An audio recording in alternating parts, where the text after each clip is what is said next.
Bom, estamos aqui de volta para mais um Diálogo Realitas e hoje nós temos a grande honra de receber o professor Dr. Jorge Trindade, que é o maior especialista brasileiro em psicologia forense, psicólogo, filósofo, membro da Academia Brasileira de Filosofia, professor universitário, é um currículo vastíssimo, né, tanto no Brasil quanto no exterior, autor de dezenas de trabalhos importantíssimos na área da psicologia forense.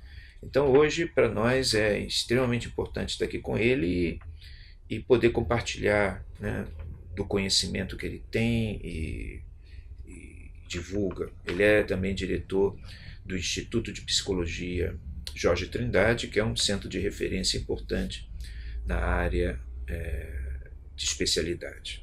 Então, inicialmente, eu gostaria de perguntar ao Dr. Jorge Trindade como ele chegou à psicologia forense. Como que na vida dele essa questão da psicologia forense foi se impondo como principal objetivo da sua vida profissional, principal questão da sua existência também, né? Então, essa é uma primeira questão e agradecer, é claro, a sua presença aqui entre nós. Eu fico muito honrado de poder participar dessa atividade no Instituto Realitas, professor Edgar, é uma grande honra. E também a oportunidade de poder falar um pouco sobre uma trajetória que é muito pessoal. Eu comecei os meus estudos pela formação na área das ciências jurídicas e sociais. E, simultaneamente, fazia na Universidade Federal do Rio Grande do Sul também o antigo curso do Instituto de Filosofia, Ciências e Letras. A verdade é que eu concluí o curso de Direito e tive uma grande facilidade no sentido de que 15 dias depois abri um concurso para a carreira do Ministério Público e eu logo depois me tornei promotor de justiça e fui percorrer as cidades, as comarcas do interior do estado. Poucos anos depois, já chegando perto da capital, no Rio Grande do Sul, Porto Alegre, então retornei à universidade para concluir algumas disciplinas faltantes do antigo Instituto de Filosofia, Ciências e Letras. Acontece que houve nesse entretempo a reforma universitária. E para concluir o curso de filosofia, que já estava no final, eu precisaria de mais 2 ou 3 anos revisando cadeiras já realizadas. O que me deixou numa situação de um certo desconforto, e então me vi convocado a fazer um novo vestibular. E em fazendo um novo vestibular, já que o curso de filosofia estava praticamente concluído, eu pensei em seguir outro caminho. Entrei pela complementação das minhas atividades de formação, entrei para o curso de psicologia, justamente com esse intuito de fazer uma mera complementação. Mas quando cheguei pelo final do curso de psicologia, então me dei conta que, como diz o Edgar Morin, o conhecimento moderno se faz hoje mais por conexões do que por isolamentos. Então me dei conta que talvez eu pudesse, com um pouco de engenho e arte, como diz Camões, fazer conexões entre as ciências jurídicas e sociais, a filosofia e a psicologia.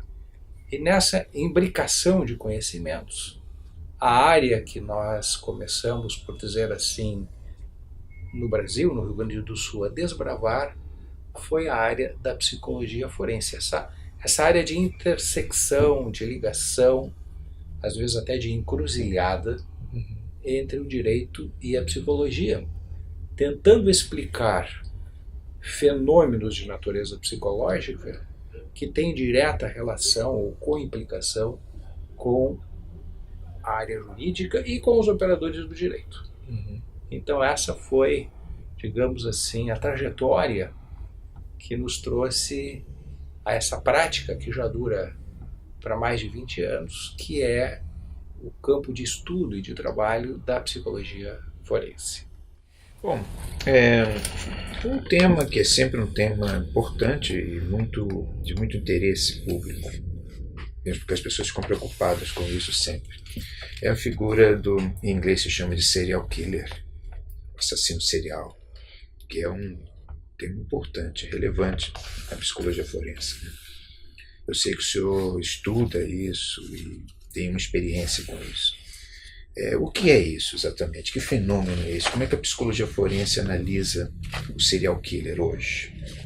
A categoria dos assim denominados assassinos em série preocupa muito a sociedade em geral, porque esses crimes são de extrema gravidade e repercutem na rotina, na vida das pessoas, das famílias e da sociedade.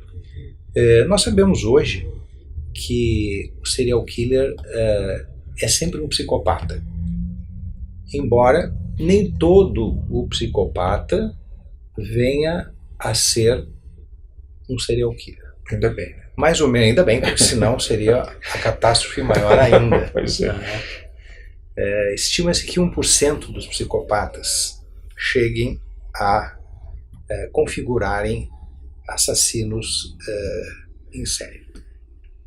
O prognóstico desses quadros é muito ruim. Como o próprio nome diz, essas pessoas têm uma trajetória em que o crime de homicídio integra o seu modus praticamente vivendi e com algumas características muito peculiares.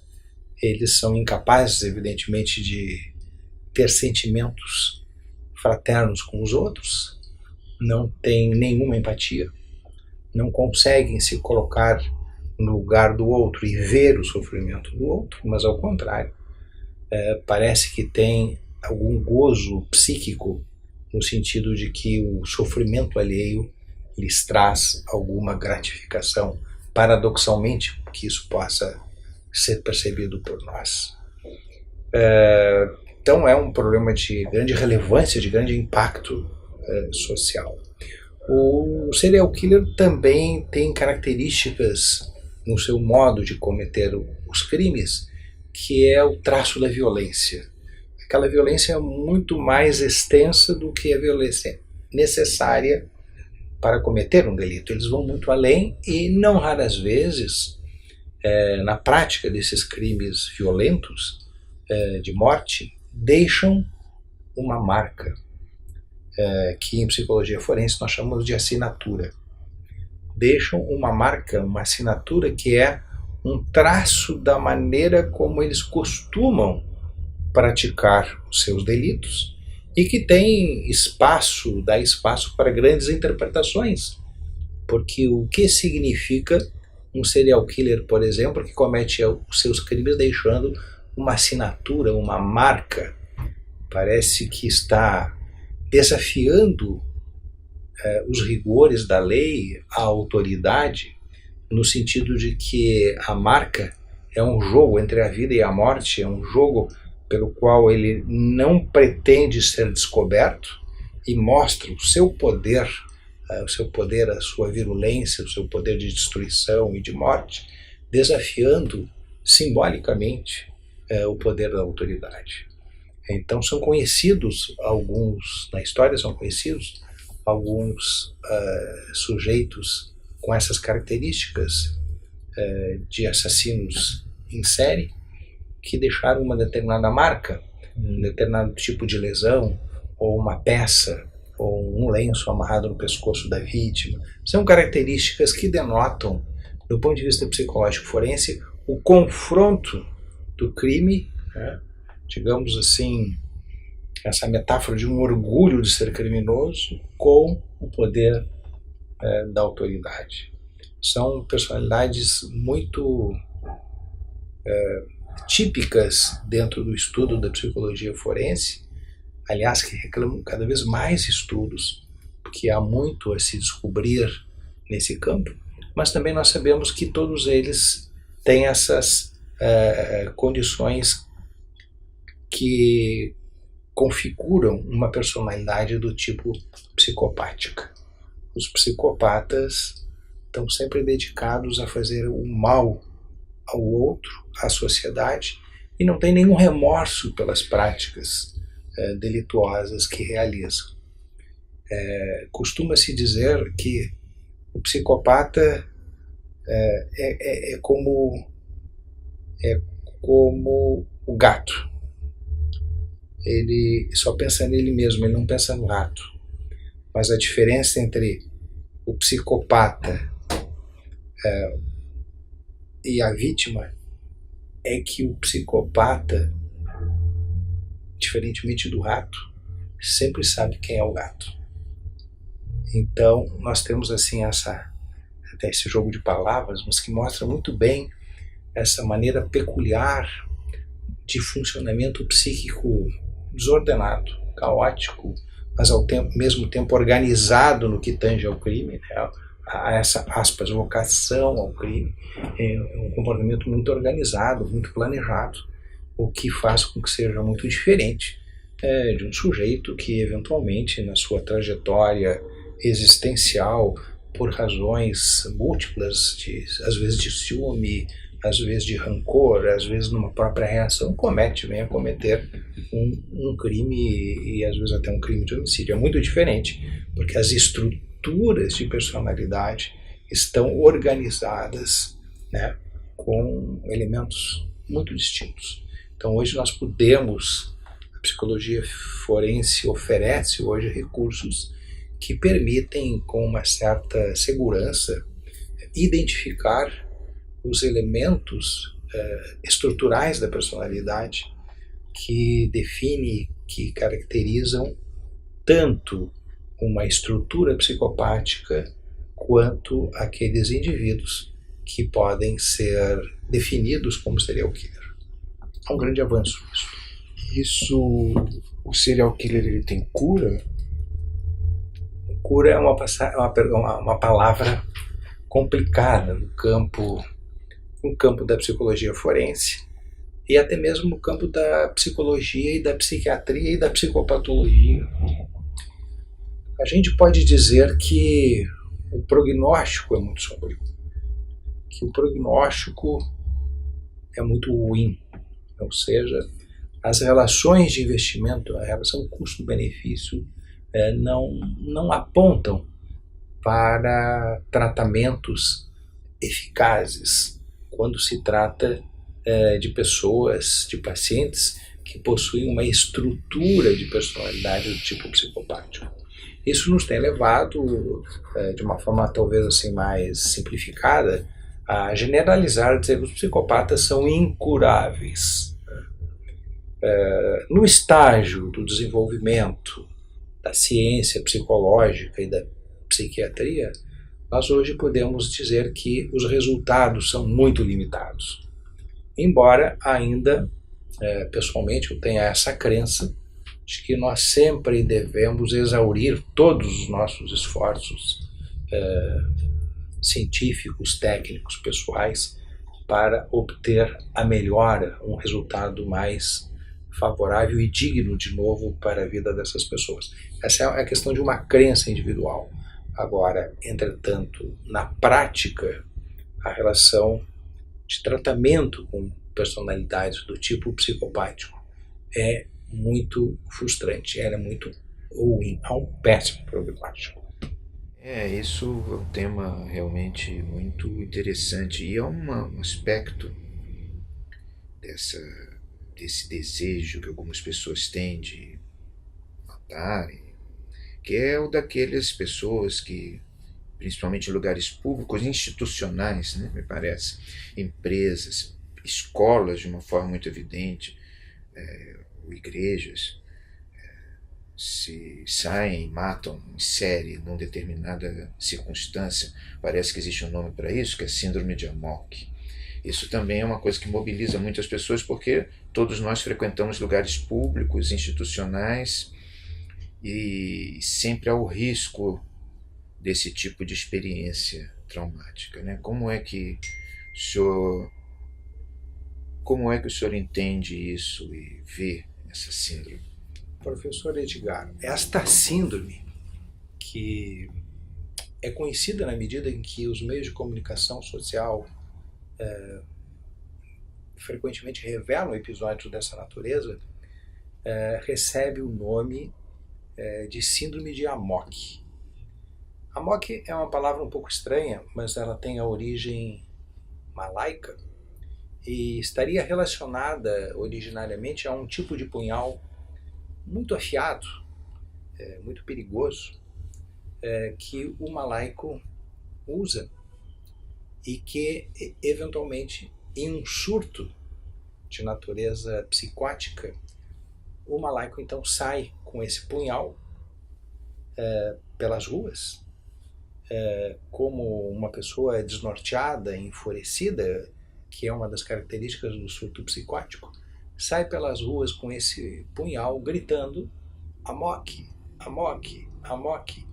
E nesse percorrer vai com o punhal ferindo, assassinando todas as pessoas que encontra pela sua frente. Como se fosse, por assim dizer, um elefante desgarrado da manada, que vai derrubando, destruindo tudo aquilo que encontra pela frente. Esse comportamento súbito, esse comportamento repentino, que tem a dimensão psicológica de um surto psicótico, não dura muito tempo e geralmente termina com a morte de várias pessoas que estavam no entorno e, não raro, com a própria morte do agente neste evento. Ou a morte porque o próprio sujeito suicida, né, ou suicídio final, ou porque ele é morto, então, pela polícia, pelas autoridades, ou por alguém que busca frear essa descoordenação, como eu dizia antes, como se fosse um elefante desgarrado da manada que sai rompendo, derrubando e assassinando tudo aquilo, todas aquelas pessoas que encontra pelo seu caminho.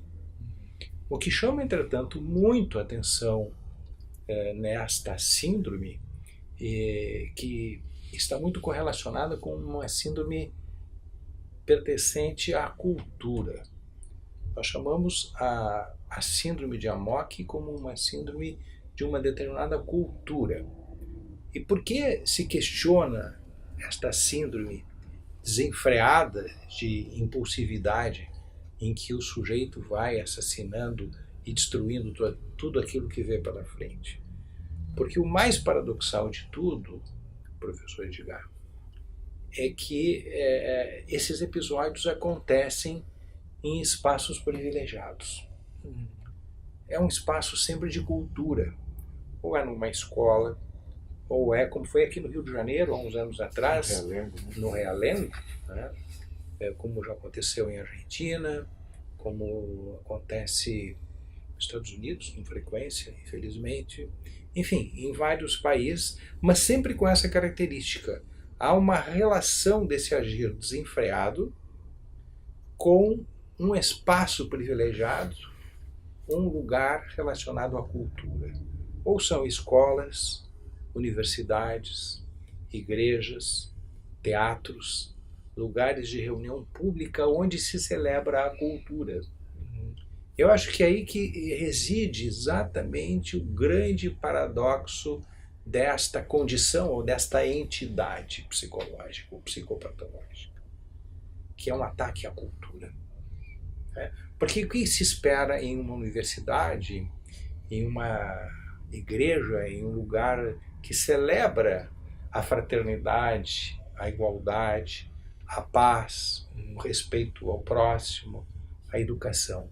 Então, essa síndrome parece que guarda, ainda que ao fundo, não é, mascarado, um ataque à cultura, um ataque àquilo que promove a condição humana e que o sujeito, por razões não conhecidas, né, que tudo é multicausal, há várias causas que podem se congregar e levar a um episódio psicótico desse porte, mas sempre voltado a um ataque a um grupo que representa aquilo que diz-se mais sublime na condição humana, que são as relações pacíficas, as relações de fraternidade, os espaços que respeitam a diversidade, a pluralidade. É ali que parece que se faz um lugar de escolha para que esses sujeitos que têm esse transtorno gravíssimo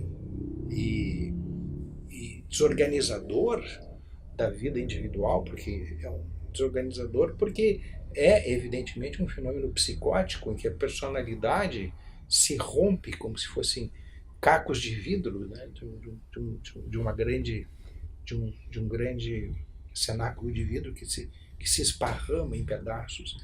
Essa personalidade se rompe, mas ao se romper ataca, estilhaça, por assim dizer, né, a sociedade no seu âmago cultural, naquilo que existe de mais sublime que a cultura produz, que são experiências da educação, da fraternidade, da solidariedade, como eu antes referia. Parece que esse digamos assim, a pedra de toque desse tipo de comportamento que nós conhecemos hoje como síndrome de Amok. E mais do que isso, quando os meios de comunicação social divulgam maciçamente um evento traumático desse porte, não raro parece que ele está associado a desencadear outros episódios da mesma natureza. Há como que uma contaminação, uma mobilização psíquica de alguns indivíduos predispostos a esses comportamentos de violência, que às vezes então são desencadeados por um já acontecido e esses eventos se multiplicam. Geralmente, professor Edgar, esses autores, esses sujeitos, indivíduos, têm algumas características comuns, como uma adolescência muito solitária, sem comunicação com outros adolescentes, sem amigos, sem histórias afetivas nas suas relações familiares, e são definidas como personalidades do tipo esquizoide, né? Introvertidas, solitárias, que não têm boas estratégias de comunicação, geralmente associado a um mau comportamento na escola ou na família, pequenos comportamentos disruptivos, mas pessoas muito em si mesmadas, que às vezes gastam muito da sua vida se dedicando a filmes de violência, a assistirem solitariamente programas hoje em dia com os meios mais modernos de comunicação, mas algo que é muito solitário, muito sofrido. Parece que há uma predisposição nas pessoas que possuem esse tipo de funcionamento psicológico a eventualmente ocorrer ali um gatilho que desencadeia, ou que pode vir a desencadear uma síndrome contra a cultura, uma síndrome da cultura que nós conhecemos com o nome de Amok e que geralmente faz muitas vítimas, como por exemplo numa escola, né, o indivíduo volta para uma escola que muitas vezes da qual já foi participante, né, e lá mata ex-colegas, ex-professores, infelizmente 8, 10, 12, muitas pessoas, mostrando que realmente que é um evento trágico do ponto de vista da comunidade, do ponto de vista do agente, mas que está relacionado, ao fim e ao cabo, a essa questão de também significar, de também simbolizar um ataque à cultura. Depois do desastre de Columbine, daquele massacre, me parece que começou a circular uma certa visão sobre o assunto, de que esses acontecimentos trágicos eles podem ser minorados ou revertidos através de políticas educacionais de combate ao bullying, o que se chama de bullying. Eu gostaria de ouvir a sua opinião sobre isso, para saber se realmente as políticas de combate ao bullying previnem os massacres e até que ponto podem prevenir, né, e se são eficazes no que diz respeito à síndrome de Amok. Pois é, professor Edgar. A síndrome de Amok, como todas as síndromes psicológicas e psicopatológicas, elas nunca são representadas por uma única causa. elas são sempre de natureza multicausal.